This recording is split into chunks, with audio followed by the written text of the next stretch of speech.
4 अक्टूबर को महाराष्ट्र के लोकप्रिय मुख्यमंत्री माननीय नामदार एकनाथ जी शिंदे साहब के शुभ हस्ते उप मुख्यमंत्री माननीय देवेंद्र जी फडणवीस, माननीय अजित दादा पवार, कृषि मंत्री धनंजय जी मुंडे, इनके प्रमुख उपस्थिति में और मंत्री महोदय के उपस्थिति में अपने मालेगांव में राहुरी कृषि विद्यापीठ के अंतर्गत छत्रपति शिवाजी महाराज कृषि विज्ञान संकुल, जिसके अंतर्गत 5 कृषि महाविद्यालय और एक डिप्लोमा कॉलेज, इस प्रकल्प का फर्स्ट पेज का लोकार्पण संपन्न होने जा रहा है। मैं सभी मालेगांव वासियों को विनंती आह्वान करता हूं, इस कार्यक्रम में आपको सादर आमंत्रित है और आप शुभेच्छा और आशीर्वाद देने के लिए इस प्रोग्राम में आप शामिल होइए। लगभग इस 5 कृषि महाविद्यालय और डिप्लोमा कॉलेज के माध्यम से महाराष्ट्र से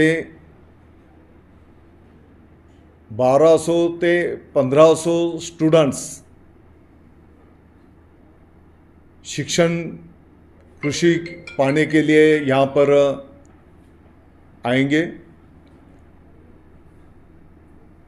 आधुनिक खेती के बारे में किसानों को कैसे लाभ हो सकता है, उनकी प्रगति कैसे हो सकती है,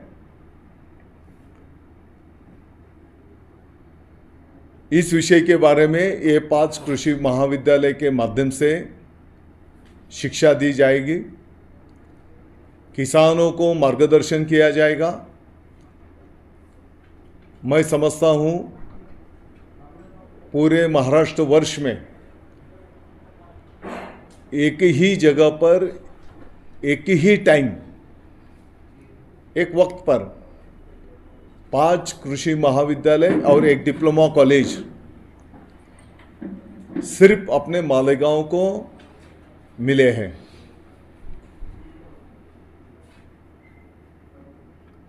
आने वाले दिनों में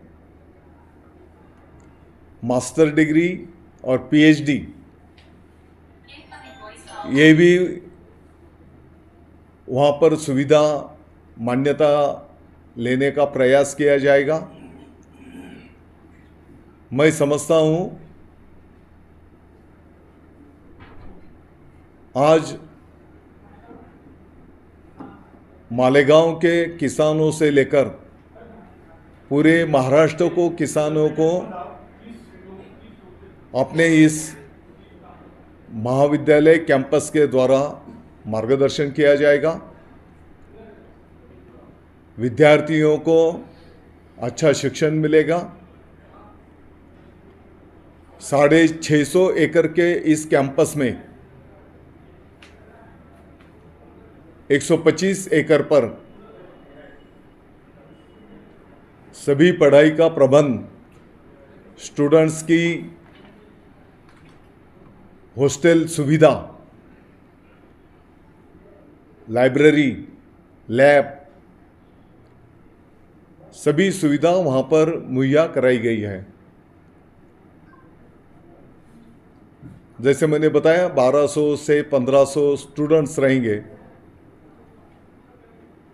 200 से 250 कर्मचारी लोग रहेंगे, स्टाफ रहेगा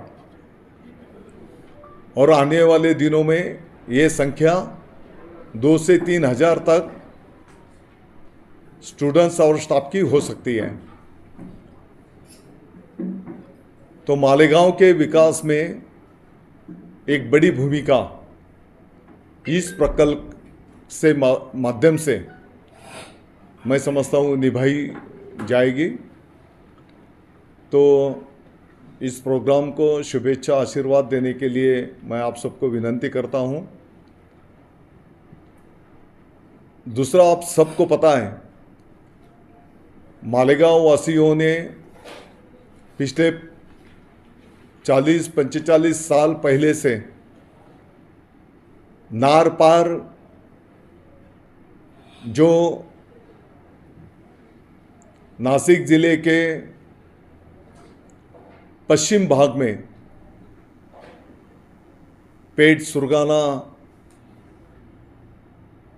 बड़ी बारिश होती है और ये पानी आगे जाकर समुद्र को मिल जाता है। तो 45 साल से पहले से लेकर वो पानी बांध बनाकर लिफ्ट कराकर उसको गिरना नदी के शुरुआत में ही छोड़ना चाहिए और उस पानी के माध्यम से पीने के पानी के मसाइल, किसानों के लिए पानी और उद्योग के लिए पानी मुहैया हो सकता है। ये मुहिम 40-45 साल से ली गई थी। अपने अपने तरीके से सभी लोगों ने उसका पाठपुरावा किया।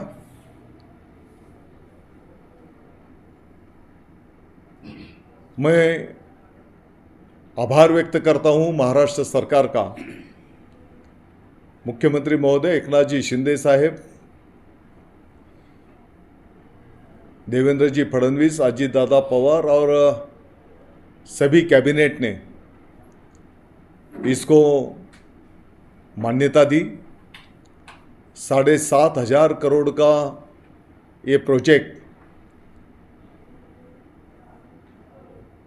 नासिक डिस्ट्रिक्ट का कुछ तालुके जैसे कलवन, देवला, सटाणा, मालेगांव, नांदगांव और जलगांव जिले के कुछ तालुके, इनके लिए एक आशीर्वाद साबित हो सकता है।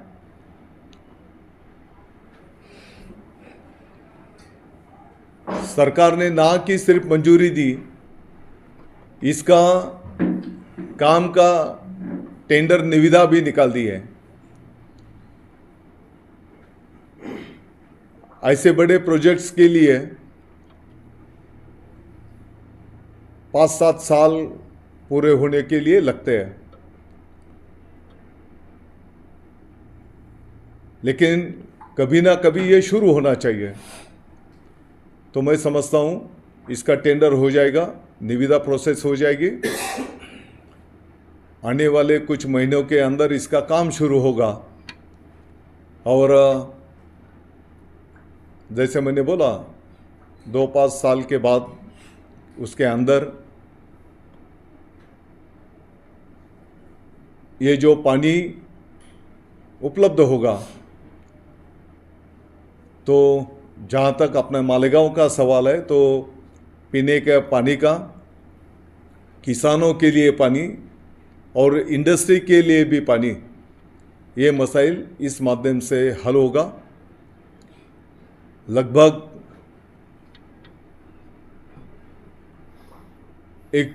1,25,000 एकड़ को किसानों के खेती के लिए ये पानी मुहैया होगा और इस माध्यम से किसानों को बड़ी राहत मिलेगी। तो इस प्रोजेक्ट के लिए भी मैं सरकार का आभार व्यक्त करता हूँ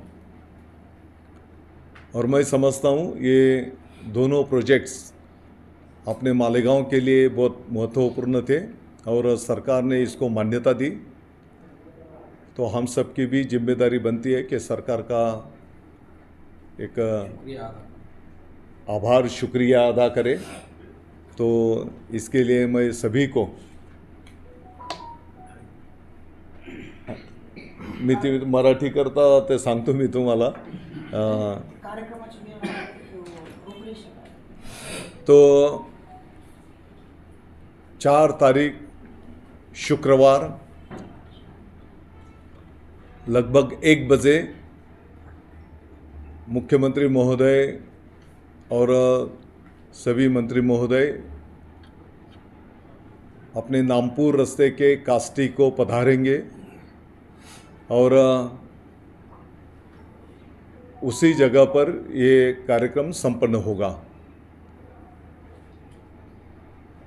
आता मराठीच्या नाही, हे जे सांगितलं ना आता डाळिंबचा विषय, डाळिंब बरं, हिंदी पूर्ण करून घ्यायचं का? बोला। दादा, विकास हाथ दिसून येतोय, दिख रहा है विकास के जो हो रहा है, लेकिन कुछ लोग ये इल्जाम लगा रहे हैं कि भाई हमारे तरफ विकास नहीं हुआ, इधर विकास हुआ। आपका रमजानपुरा, दयाना और जो इलाके जो वर्षों से आपके साथ रहे हैं, पिछले 20 साल से आपके साथ हैं, हमेशा आपके साथ, वो वहाँ पे अपोजिशन जो है ये बता रहे कि वहाँ पे विकास नहीं हुआ, कुछ चीज़ें यहाँ पे जो हो गई हमको उधर नज़र नहीं आ रही। तो ये आरोप का आप कैसे? मैं आज की पत्रकार परिषद रमजानपुरे में भी लेने को बोला था। शायद जो ये चीज़ बोल रहे होंगे वो पहले रमजानपुरा में शायद रहते नहीं होंगे, या रमजानपुरा उन्होंने देखा नहीं होगा। रमजानपुरा में जाते टाइम, क्योंकि नई बस्ती है, नया इलाका बढ़ रहा है, पहले खेती थी, काली मिट्टी की सब जमीन है। पहले तो साइकिल, और इधर भी ऐसा कुछ नहीं, उधर कलेक्टर पट्टा या सोयगांव नवसात में जाते वक्त ये सभी पत्रकार भी उधर रहते हैं। ये तो कितने साल से वो वाघ साहब उधर रहते हैं। तो साइकिल सताने रास्ते को लगाकर पहले अंदर जाना पड़ता था। तो ठीक है, अभी कुछ सुविधा मुहैया हुई। रमजानपुरा में भी आप जाकर देखो, जो भी डेवलपमेंट हुई ये यही कालावधि में हुई, और अभी तो बहुत सारे काम चल रहे हैं। और आप चिंता मत करो, लगभग मेरा अपना काम करने का सभी का जो तरीका है, पहले काम करके दिखाते हैं, फिर उसके बारे में बोलते हैं। तो अभी तो बहुत सारे काम मंजूर हुए हैं, कुछ अभी शुरू होने जा रहे हैं, और अगले 1 वर्ष तक काम चलेंगे। इतने काम ऑलरेडी मंजूर हो चुके हैं जो, और ये इधर उधर ऐसा कुछ भेदभाव नहीं। आप रमजानपुरा के नागरिकों से जाकर पूछो।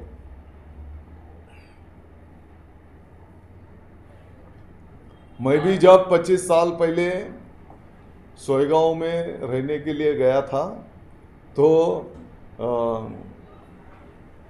पाण्याची आपल्याला कॅन भरून तिकडे न्यावं लागायचं। तर काळानुसार डेव्हलपमेंट होत असते, आणि आता खूप कामं झाली, आणि असं नाही की नुसतं तिकडे केली। तुम्ही शहराच्या पूर्व भागामध्ये जो मतदारसंघ भी नहीं है, हर चीज़ वोट के लिए नहीं होती, इंसानियत भी कुछ मायना रखती है। तो हाँ, हो सकता है थोड़ा झुकता माप 60-40 हुआ होगा, 60% इधर दिया होगा, 40% शहर के पूर्व में जो मतदारसंघ भी नहीं है उधर के भी काम लिए। आप उधर के जो भी जिम्मेदार लोक प्रतिनिधि हैं उनके साथ आप बात कर सकते हैं, उनको पूछ सकते हैं आप। सही बात है, मैं समझता हूँ बैरिस्टर अंतुले साहब जब मुख्यमंत्री थे, हाँ, शायद उन्होंने उस कालावधि में ऐलान भी किया था।